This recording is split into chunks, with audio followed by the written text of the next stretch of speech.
My name is Tristan Broussard, and I'm from Hathaway, Louisiana. That's where I'm originally from. Nothing but crawfish fields and one caution light. I came out as gay in like the 8th grade because that was really all I could do at the time. But all my life I've always dressed like a boy, never wore a shirt, always had short hair, cried whenever my mom even tried to put me in a dress or told me to dress like a girl. And I've been on my hormones since I was 18. The day I turned 18 was whenever I could legally do it myself. I graduated high school back in 2011. I moved out, got a job, and then eventually I ended up working my way up, starting at like Bed Bath & Beyond for $8 an hour. And then I eventually got the job at Tower Loans for $15 an hour, so I was pretty excited about it. Miss Leah, we sat in a little cubicle, and she was like, I really like you, I'll give you a call, you know, and let you know how it goes.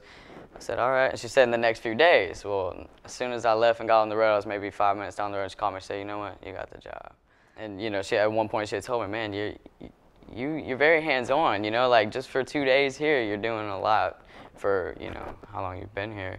The manager ends up tapping me on the shoulder, and like I said, I was expecting him to come, we all were. He taps me on the shoulder, asked me to go to the back with him, and the other manager, Miss Leah. So we go to the back, and first thing he does is he slides me, you know, a little stack of papers, and I'm looking at him. You know, what's this? And it's a guideline, obviously, of the dress code, and the paper said female on it, and I'm reading it, and he's like, you know, I had to talk with the corporate, and basically we had to draw a line here, so. He said, if you can comply that, you know, you're female and you choose to dress like a female, then, you know, you can continue to work for Tower Loans, and if not, I'm going to have to ask you to give us your key back and, you know, go clean up your desk. So I looked at him, I was like, I'm sorry, I can't. And I don't know if that's the hard-headed part of me or just the fact that I know who I am, and I don't need somebody to hand me a rule of how to dress. I know how to dress professional, and I was doing that from day one. He was like, I'm sure this isn't the first time you've been through something like this. And honestly, that wasn't very comforting, because just because you have the idea that I've been through something like that doesn't mean put me through it a second time, you know. Even like growing up as Catholic, you have like my senior year, we had it's something called confirmation. Basically, it's like graduating for Catholics.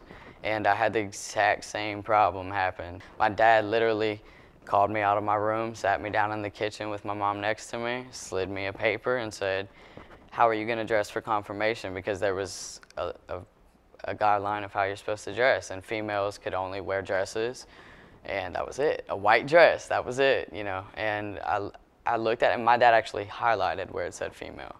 He said, can you do that? I said, no, sir, I can't, you know, just because I've been this way for so long, and my family knows that too. And it just kind of hurt that they always expect something else from me when, you know, I'm your child. You should love me for who I am, you know. I'm not going to go into detail what happened, but it wasn't fun, and I had that flashback again whenever I was sat down again, and, you know, it was just kind of crazy that he brought up to me, I'm sure you've been through stuff like this. You know, it's one thing to go through something from your family, and then you try to have a work life, and they do the same thing to you. Miss Leah hired me not because of how I was dressed, but because how I presented myself. And that's the point of a job and an interview, and, you know, and the whole process of me changing is because I'm trying to be who I am. And to have that taken away, nobody should have that taken away from them.